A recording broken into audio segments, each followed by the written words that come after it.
artikel DNA dalam pandangan Islam. Menurut agama Islam itu tes DNA itu gimana toh? Salah satu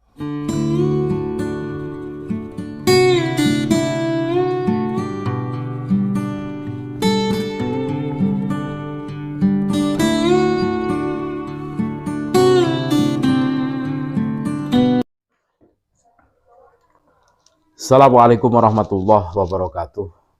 Alhamdulillah, wassalatu wassalamu ala rasulillah Muhammad ibn Abdillah alladzi la nabiyya ba'dah. Allahumma sholli wa sallim ala Sayyidina Muhammad wa ala ali Sayyidina Muhammad, amma ba'd. Saudara-saudaraku sebangsa setanah air yang kami cintai, yang kami banggakan, yang kami muliakan dimanapun Anda berada, berjumpa kembali dengan kami channel Bejo Donya Akhirat. Sak bejo-bejane wong kang lali, isih luwih bejo wong kang eling lan waspada. Tetap NKRI harga mati.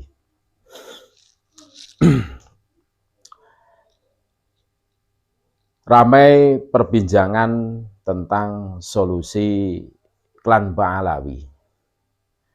Pada saat klan Ba'alawi tidak mampu membantah tesis dari Kiai Haji Imaduddin Usman Al-Bantani, ada win-win solution.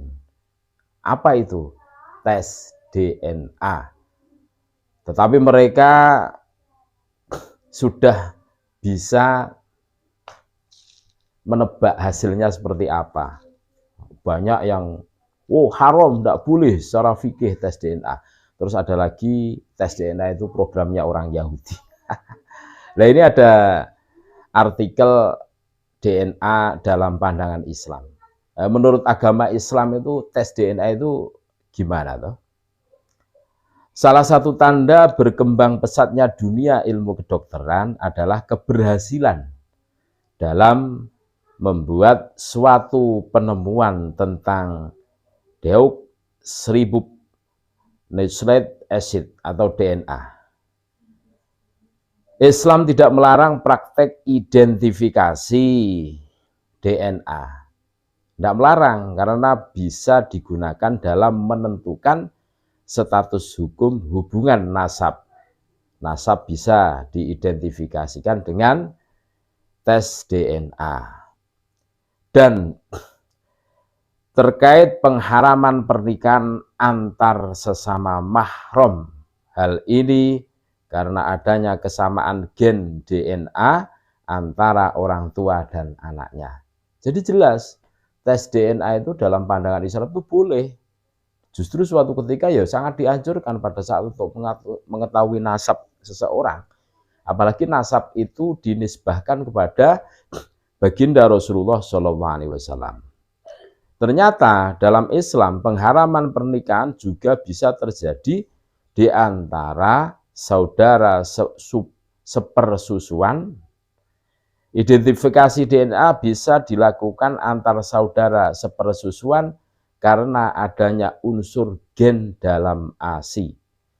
Selain itu, ASI juga dapat mengembangkan tulang dan menumbuhkan daging jika dilakukan penyusuan minimal 5 kali hisapan. Jelas lah. Namun hasil tes DNA yang dilakukan antar saudara sepersusuan tidak bisa lebih akurat jika dilakukan untuk mencari hubungan nasab orang tua dan anak. Dari sini jelas membuktikan bahwa ilmu kedokteran Islam memiliki nilai urgen terhadap hukum Islam. Hal ini bisa dilihat dari salah satu aksiologinya, yakni dalam penentuan status saudara sepersusuan dengan catatan dalam prakteknya masih tetap berada dalam koridor Islam. Dalam Islam, hubungan nasab pada dasarnya diketahui antara lain dengan adanya hubungan pernikahan yang sah. Hal ini sesuai dengan hadis baginda Rasulullah SAW yang menyatakan bahwa anak adalah hasil hubungan suami istri yang sah. Al-walidu lil firoshi. Pengukuhan nasab juga bisa ditempuh dengan persaksian atau bayyinah oleh dua orang laki-laki yang memenuhi syarat. Cara selanjutnya berupa pengakuan bapak biologis di hadapan pengadilan atau iqrar. Kemunculan DNA menciptakan diskusi menarik di kalangan ahli fikih. Terlebih, isu DNA belum pernah muncul dalam kajian fikih klasik, konsensus ulama pun terkait. Masalah ini belum pernah ada, sedangkan perselisihan soal terkait atau tidaknya nasab itu sendiri pada dasarnya bisa dipicu oleh faktor sepele. Perbedaan kulit misalnya, konon permasalahan tersebut pernah terjadi di antara Usamah dan Zaid bin Harisah. Hubungan nasab antar keduanya sempat dipersoalkan, pasalnya kulit Usamah berwarna hitam, sedangkan sang ayah Zaid berkulit putih. Tuntunan ibadah terkait hukum tes DNA bisa dimanfaatkan untuk dasar hukum dalam ilhaqun nasab. Sebagaimana Al-Kifayah, maka hasil dari keputusan Muktamar Nahdlatul Ulama ke-31 di Asrama Haji Dono Hudan, Boyolali, Solo, Jawa Tengah pada tanggal 29 November 01 Desember 2004 menyatakan bisa untuk menafikan ilhaqun nasab, namun belum tentu bisa untuk menentukan ilhaqun nasab. Sedang pertemuan ke-16 Komite Fikih Islam yang digelar di Mekah pada 2002 dan dihadiri oleh ulama dan pakar di bidang kedokteran menghasilkan beberapa rekomendasi terkait penggunaan DNA untuk memastikan nasab. Antara lain yaitu DNA digunakan dengan penuh kehati-hatian dan prosedur yang ketat. Kaidah penetapan nasab yang telah diakui syariat harus lebih dikedepankan. Selain itu, DNA tidak boleh dipergunakan untuk menafikan nasab yang telah dipastikan kebenarannya secara syariat. Penggunaan DNA diperbolehkan dalam kondisi-kondisi tertentu.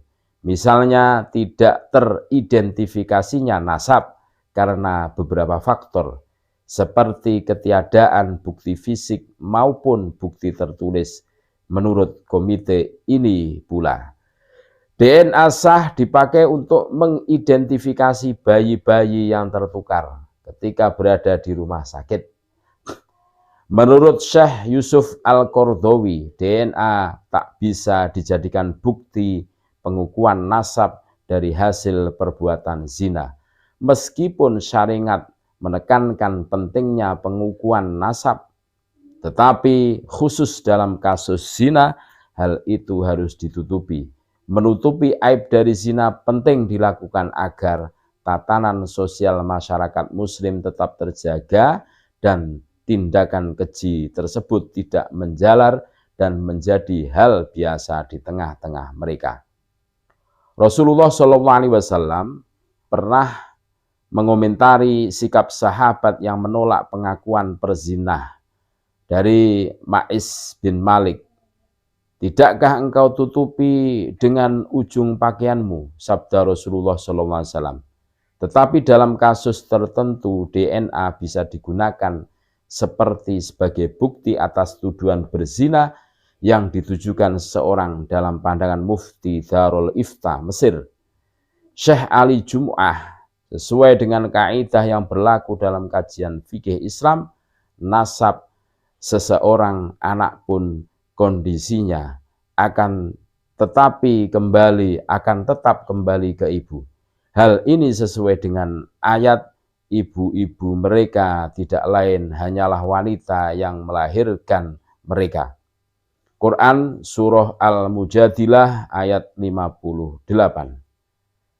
Pengukuhan nasab anak ke ayahnya hanya melalui pernikahan yang sah. Namun penggunaan DNA dianggap boleh saat kondisi tertentu. Misalnya ketika seorang suami ikrar terhadap anak kandungnya dari pernikahan sah, sementara di saat bersamaan tak ditemukan bukti atau dokumen pernikahan. DNA dalam kasus seperti ini sah digunakan.